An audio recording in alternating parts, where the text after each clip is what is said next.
minute, I'm going to be meeting the legendary Paul Weller. He's about to take his new album, 22 Dreams, on a world tour. It's an eclectic mix of psych, folk and classic rock. It's only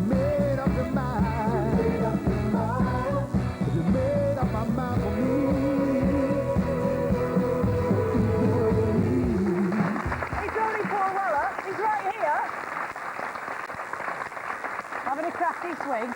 Which, well, you might. You've obviously been working very hard. I'm nervous. I'm always nervous talking to you. Oh, don't be nervous talking to me. It's only me, Paul. What am I going to say? Listen, new record, 22 Dreams. Interesting title because there are only 21 tracks. Kept have to keep one back. Can't give them all away. Ah, it's conceptual. Right. Okay, so in the back pocket. Conceptual for the culture show. It's good. Now, listen, there are a few interesting collaborations on the record people that you've worked with. How do you choose who you're going to go for and who it's all been like it's all a spontaneous thing, really. It's just bringing someone up and say what you're doing next Wednesday, or you know. So Graham Coxon, say, is he somebody that you've known for a long time? You know. I've known, we're kind of off and on, but we did a record together last year, and it just came from that, really. Noel I've known longer, obviously. Noel Gallagher, yeah. Noel Gallagher, and it's just always getting to pick everyone in this room at the same time. That's always the hard part. It's not the playing. That's a joy to do. Just the logistics of it. And what about the record? I mean, it's been described as a concept album, which I guess is kind of appropriate. Did that sit well with you? Because, you know, you sometimes think concept album and you think like, you know, Emerson, Lake and Palmer, a little bit. Well, I try not to, obviously. But I don't know if it's a concept album.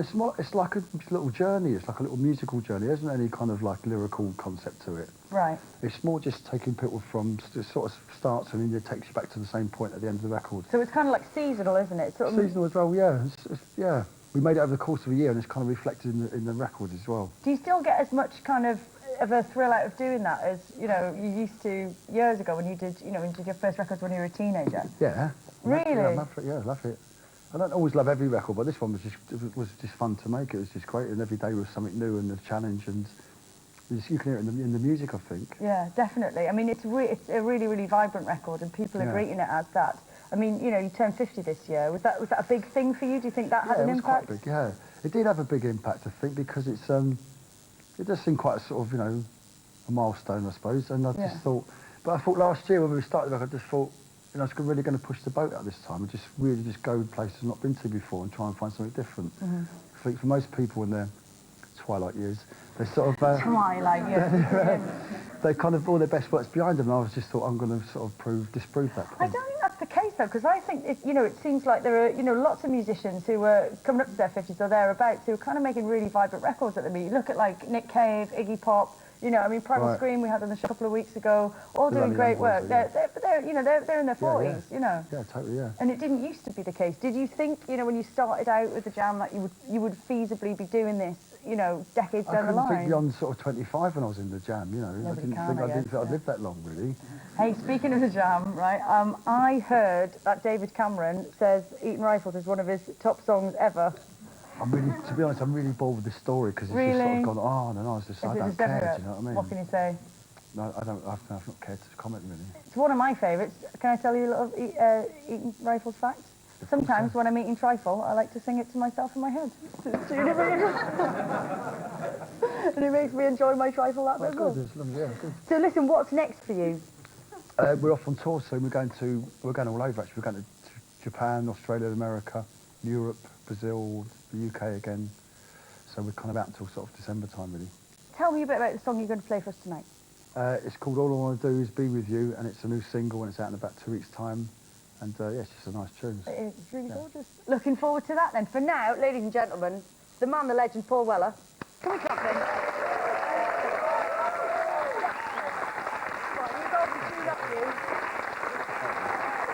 Now, while Paul sets up, there's just time to tell you a little bit about next week's show. Verity Sharp reveals her secret crush on heavy rock band Metallica, and we'll have the first ever television interview with the hottest new names in contemporary art.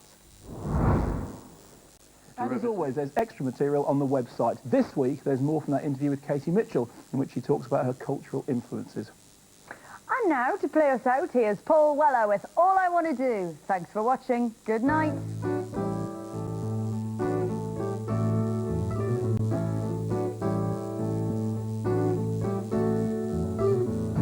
I'm not out to convince ya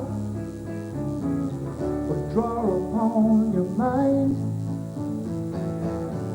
I'm not looking to rent you. No, I'm not that kind. All I wanna do is be with you. All I wanna do is be with you. I'm not looking to paint you, neither clever nor confused. I don't want to steal ya, don't want you feeling used. All I wanna do is be with you. All I wanna do is be with you.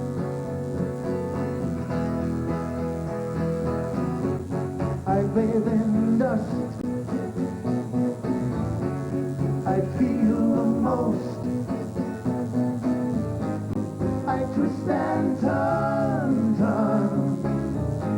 I'm lost and found in a moment, in a single moment.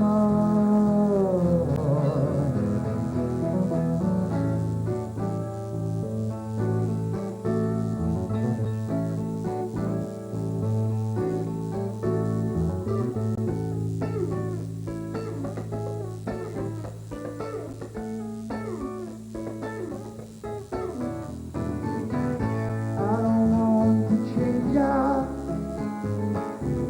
lead you forward from behind. I'm not looking to tame ya,